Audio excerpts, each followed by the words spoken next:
খাগড়াছড়িতে যুগ্ম ছাত্র জনতার স্থগিত করা অবরোধ পূর্ণাঙ্গ প্রত্যাহার হয়েছে। শনিবার সকালে তাদের ফেসবুক পেজে দেয়া এক বিবৃতিতে এই অবরোধ প্রত্যাহারের ঘোষণা দেওয়া হয়। বিবৃতিতে বলা হয়, প্রশাসন তাদের ৮ দফা দাবি মেনে নেওয়ার আশ্বাসের প্রেক্ষিতে এই অবরোধ কর্মসূচি প্রত্যাহার করা হয়েছে। তারা প্রশাসনের কাছে তাদের দাবিগুলো দ্রুত বাস্তবায়নের জন্য অনুরোধ করেন। প্রশাসনের সাথে দ্বিতীয় দফা বৈঠকের পর এই অবরোধ কর্মসূচি প্রত্যাহার করা হলো।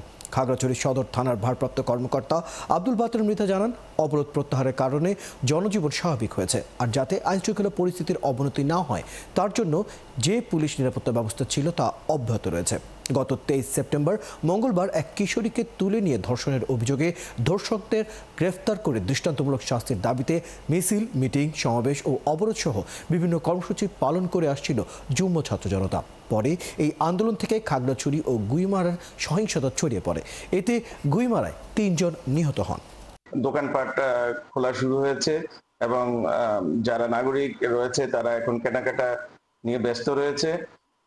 এর পাশাপাশি যাতে আবার আইন শৃঙ্খলা পরিস্থিতি অবনতি না হয় সেজন্য আমাদের পুলিশের যে নিরাপত্তা ব্যবস্থা ছিল সেটা এখন পর্যন্ত অব্যাহত রয়েছে।